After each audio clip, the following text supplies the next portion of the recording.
Mr. Dependable once again produces the goods with the bat and on his 100th test match.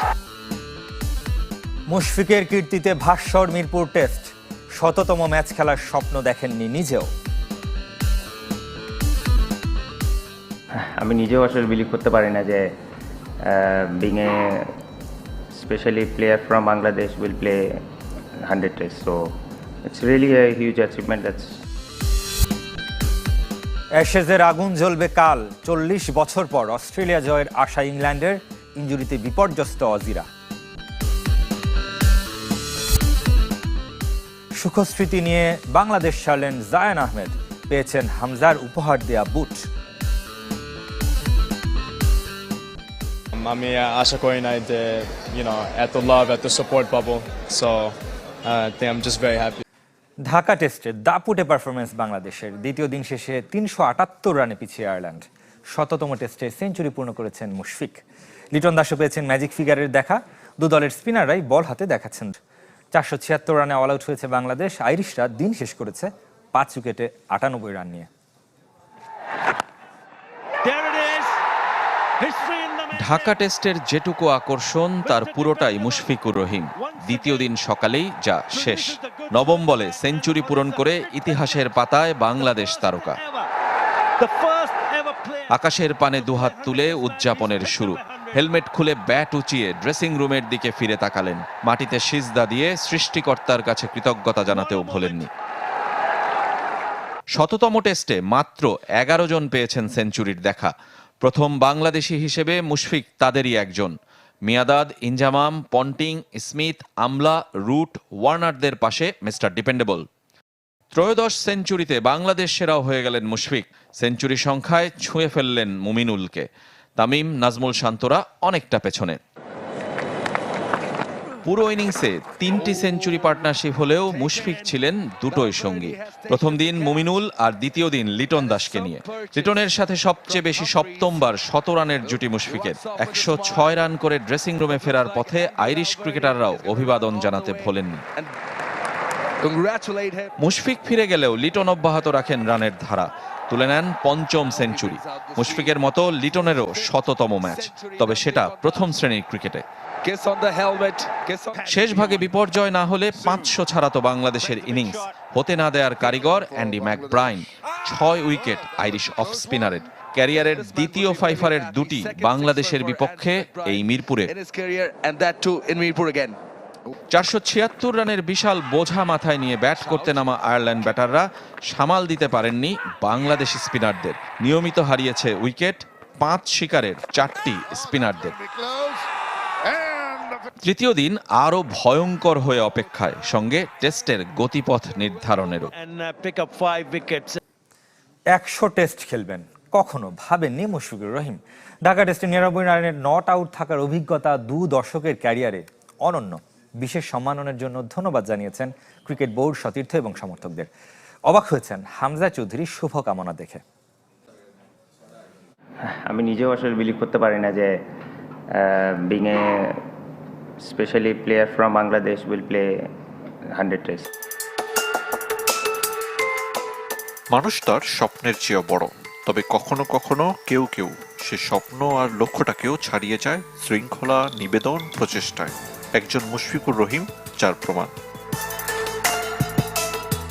কল্পনাতেও ছিল না 100 test খেলবেন। তিনি আজ বাংলাদেশের হয়ে রেকর্ড বুকে নিজের শততম টেস্ট রাঙিয়েছেন 100 রান করে।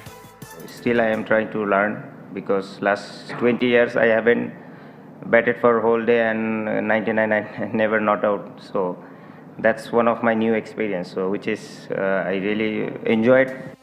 আন্তর্জাতিক ক্রিকেটে 2 দশকের পথ চলা, তবে মুশফিকের কাছে সবকিছুই সেদিনের কথা। ধূসর হয়ে ওঠা ব্যাগি গ্রিন ক্যাপ এখনো সবচেয়ে প্রিয়। এটা একটা বলতে পারেন যে এই ক্যাপটা শুধু ফিল্ডিং করতে করতে অবস্থা খারাপ হয়ে গেছে, কারণ ক্যাপ পরে খুব রেয়ার আমি ব্যাটিং করি, কারণ হেলমেট পরে ম্যাক্সিমাম সময় ব্যাটিং করা হয়। মিস্টার ডিপেন্ডেবলকে নিয়ে অনেক কৌতূহলের শেষ নেই। ব্যক্তি মুশফিক কেমন, সফলতার নেপথ্যে কে তার অনুপ্রেরণা? আছে, তো আমার দাদা দাদি বোন বা নানা নানি সবাই বলেছিলেন যে ভাই তোমার খেলা দেখার জন্য হলো আমি আরো কয়েকটা দিন বেঁচে থাকতে চাই। আমি আসলে একজন বোরিং পার্সন। প্রফেশনালিজম আমার কাছে কোনো ছাড় নেই। আপনি weather I score 100, weather I score 0। আমার 11 বছরের মতো হয়েছে সংসার লাইফ, বাট আমি মনে করি যে আমার ক্রিকেটের ইম্প্যাক্ট যদি আপনারা 2014 পর থেকে দেখেন, it's a huge part in my life. So on that regards I really thanks her. সংবাদ সম্মেলনে ঢাকা টেস্টের চেয়ে 22 গজের স্মৃতিচারণ বেশি হয়েছে। টিম বাংলাদেশের হয়ে সবচেয়ে ভালো মুহূর্ত আর তিক্ত অভিজ্ঞতা তুলে ধরেছেন মুশি। বাংলাদেশের হয়ে তো ভাই পরের টেস্ট খেলায় টাফেস্ট মোমেন্ট, এটা হচ্ছে সবচেয়ে বড় রিয়েলিটি। আর সুইট মোমেন্ট যদি বলেন, ডেফিনেটলি আমি মনে করি যে ইনিংসে আমি ফার্স্ট ডাবল সেঞ্চুরি করেছি। দেশের হয়ে অনন্য অর্জন, ক্রিকেটার সমর্থকদের ভালোবাসায় সিক্ত মুশফিক। অবাক করেছে হামজা চৌধুরীর শুভকামনা। I was really surprised and happy to see that, and hopefully যদি সামনাসামনি দেখা হয় কখনো, ইনশাআল্লাহ ডেফিনেটলি I will. ঐতিহ্যবাহী অ্যাশেজ শুরু হচ্ছে কাল। অস্ট্রেলিয়া এবং ইংল্যান্ডের মধ্যকার 5 ম্যাচ সিরিজের প্রথমটি হবে পার্থে। ইনজুরিতে প্যাট কামিন্স, জস হেজেলউড খেলছেন না। অভিষেক হবে দুজনের। অন্তর্বর্তী অধিনায়ক স্টিভেন স্মিথ অপেক্ষায় দারুণ এক সিরিজের। আর 40 বছর পর অস্ট্রেলিয়ার মাটিতে জিততে না পারা বেন স্টোকস এবার জিততে মরিয়া। খেলা মাঠে গড়াবে সকাল 8:20। দি অ্যাশেজ, ক্রিকেটের বনেদি ফরম্যাটের ধ্রুপদী লড়াই। 150 বছরের পুরনো দ্বৈরথ আবারও এলো উত্তাপ ছড়াতে। অস্ট্রেলিয়া ও ইংল্যান্ডের 2 মাসের শ্রেষ্ঠত্বের মিশন শুরু পার্থে। ব্রিসবেন থেকে শুরু না হওয়া স্বাগতিকদের জন্য ব্যতিক্রম। অজিরা আত্মবিশ্বাসে ভরপুর, হারেনি শেষ 4 অ্যাশেজ। তবে কাল হয়েছে সেরা 2 পেসারের ইনজুরি। প্যাট কামিন্স ও জশ হ্যাজেলউডকে ছাড়া খেলতে হচ্ছে প্রথম টেস্ট। একাদশে সুযোগ পাচ্ছেন স্কট বোল্যান্ড, অভিষেক হচ্ছে ব্রেন্ডন ডগেটের। বোল্যান্ডের মতো আরেক আদিবাসী জ্যাক ওয়েদারেল্ডো ব্যাগি গ্রিন ক্যাপ মাথায় তোলার অপেক্ষায়। কামিন্সের ইনজুরিতে দলকে নেতৃত্ব দেবেন স্টিভেন স্মিথ। অ্যাশেজ সবচেয়ে মর্যাদার সিরিজ। আমি বিশ্বাস করি সব অস্ট্রেলিয়ান ও ইংলিশ ক্রিকেটারদের জন্যই। আমরা দারুণ উচ্ছ্বসিত সিরিজ শুরুর অপেক্ষায়। প্রথম 3 দিনের সব টিকিট বিক্রি হয়ে গেছে। টিভিতেও আশা করি অনেক দর্শক খেলা দেখবে। আমরা আমাদের সেরাটা দিয়ে তাদের বিনোদন দেওয়ার চেষ্টা করব। অস্ট্রেলিয়ার যেখানে দুর্বলতা, সেই পেস ইউনিটেই শক্তি ইংল্যান্ডের। ইনজুরি কাটিয়ে ফিরছেন মার্ক উড, জোফ্রা আর্চার, গাট অ্যাটকিনসন, ব্রাইডন কার্স তো আছেনই। অধিনায়ক বেন স্টোকসও নিজেও কার্যকরী। বাসবল ক্রিকেট চালুর পর প্রথম অস্ট্রেলিয়ার মাটিতে অ্যাশেজ খেলার অপেক্ষায় ইংল্যান্ড। ইংলিশ অধিনায়ক বদলে দিতে চান ইতিহাস। অস্ট্রেলিয়ার মাটিতে ইংল্যান্ডের অ্যাশেজ ইতিহাস ভালো নয়, কিন্তু আমরা আবারও সুযোগ পেয়েছি আগামী 2 মাসে সেই ইতিহাস নতুন করে লেখার। আমরা একটা লক্ষ্য ঠিক করেছি, আর লক্ষ্যটা হলো জানুয়ারিতে যখন বিমানে চড়বো, ইংল্যান্ডে ফিরবো, তখন অ্যাশেজ বিজয়ী হয়ে ফিরতে পারি। 40 বছর ধরে অস্ট্রেলিয়ার মাটিতে অ্যাশেজ জেতে না ইংল্যান্ড, আর পার্থে জয় অধরা 47 বছর। ফুটবলের খবর জানাবে এবার। সুখস্মৃতি নিয়ে বাংলাদেশ ছেড়ে গেলেন জায়ান আহমেদ। দলের জয়, পুরো দেশের উৎসব দেখেছেন নিজ চোখে, আর উপহার পেয়েছেন হামজার বুট। মন না চাইলেও আপাতত ফুটবল থেকে দূরে থেকে পড়াশোনায় মন দেবেন তিনি। পরিবারসহ প্রায় 4 মাস পর ফিরে যাচ্ছেন আমেরিকায়। তবে এবারের ঘরে ফেরা অন্যরকম জায়ান আহমেদের কাছে। আগস্টে অনূর্ধ্ব 23 দলের পর অক্টোবরে অভিষেক হয়েছে বাংলাদেশের লাল সবুজ জার্সিতে। কদিনের ব্যবধানে রীতিমতো তারকা বনে গেছেন এই প্রবাসী ফুটবলার। যখন আমি প্রথম আসছি আন্ডার-23 জন্য, আমি আশা করি নাই যে এত লাভ, এত সাপোর্ট পাবো। So I am just very happy. মার্চের আগে আর খেলা নেই টিম বাংলাদেশের। এই সময়টায় আপাতত পড়াশোনা নিয়ে ব্যস্ত থাকবেন জায়ান, যদিও বইয়ের চেয়ে ফুটবলটাই বেশি টানে তাকে।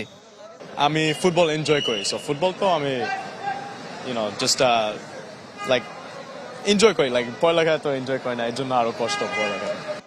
মার্কিন মুল্লুকে ফিরে গেলেও জায়ান মিস করবেন বাংলাদেশের ফুটবল ও সমর্থকদের। এবার উপহার হিসেবে পেয়েছেন হামজা চৌধুরীর বুট। ও তো আগে সমিতে দিছে, তারপরে সমিতের সাইজ হয় নাই, তো দিয়ে দিছে আমাকে। হামজা, সমিতদের নিয়ে গড়া এই দল নিয়ে আশার বীজ বুনছেন জায়ান। ধাপে ধাপে করতে চান উন্নতি, জিততে চান আগামী সাফ।